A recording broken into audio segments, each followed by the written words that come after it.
தீயணைப்பு மற்றும் தடவியல் துறை சார்பாக கடந்த 4 ஆண்டுகளில் செய்யப்பட்ட சாதனைகளை புத்தகமாக அச்சுக்கிட்டு இந்த மாமன்றத்தில் இருக்கக்கூடிய மாண்புமிகு உறுப்பினர் அனைவருக்கும் வழங்கியிருக்கிறோம். ஊடக நண்பர்களும் அந்த புத்தகத்தை பார்த்து அதை பெற்று அதில் உள்ள சாதனைகளையும் தரவுகளையும் புள்ளி விவரங்களையும் உண்மைகளையும் மக்களிடம் கொண்டு செல்லணும்னு உங்கள் அன்போடு கேட்டுக்கிறேன். குற்றங்களை குறைக்கிற துறையாக மட்டும் இல்லாமல் குற்றங்களை தடுக்கிற துறையாக காவல்துறை செயல்படணும்னு நான் தொடர்ந்து சொல்லிக்கிட்டு வரேன்.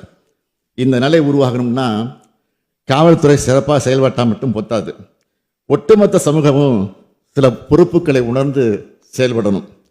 காவல்துறைக்கு பொறுப்பேற்றிருக்கக்கூடிய நான் இந்த தருணத்தில் இந்த அவையின் மூலமாக பொதுமக்களுக்கு சொல்லிக்கொள்ள விரும்புவது, சட்டம் ஒழுங்கை பாதுகாக்க வேண்டியது நம்ம அனைவருடைய கூட்டு பொறுப்பு.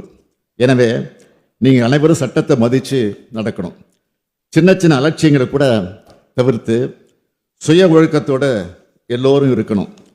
ஒரு குற்றம் நடந்த பிறகு உடனடியாக காவல்துறைக்கு தெரிவிக்கிற பலர் இருக்கிறாங்க. அவர்களை பாராட்டுகிற அதே வேளையில் ஒரு குற்றம் நடக்கிறதுக்கு முன்னாடியே அதை உணர்ந்து தடுக்கிற முன்னெச்சரிக்கையும் நமக்கு தேவை. உங்கள் சுற்றுப்புறங்களில் சந்தேகப்படும்படியான நபர்களோட நடமாட்டம் செயல்பாடுகள் ஏதாவது தெரிஞ்சால் உடனடியாக காவல்துறைக்கு தெரியப்படுத்துங்க.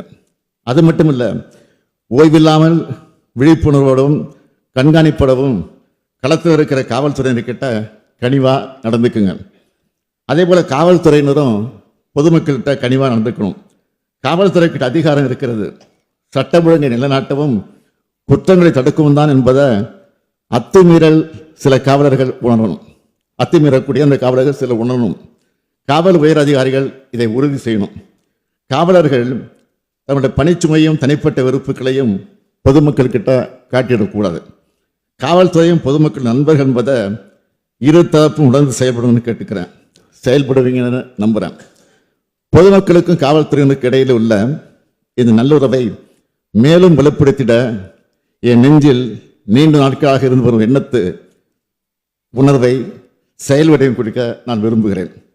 சட்டம் ஒழுங்கை காப்பாற்றி இரவு பகலும் கண்துஞ்சாது காவல் பணியில் ஈடுபட்டு பொது அமைதியை பாதுகாக்கக்கூடிய காவலருக்கென தனி நாளை கொண்டாடுவதற்காக காவலரின் சேவைகளை போற்றி பாராட்டிட முதலாக 1859 மெட்ராஸ் மாவட்ட காவல் சட்டத்தை நிறைவேற்றி நவீன மற்றும் அமைப்பு ரீதியான காவலத்தை தோற்றுவிக்கப்பட்ட செப்டம்பர் 6ஆம் நாள்.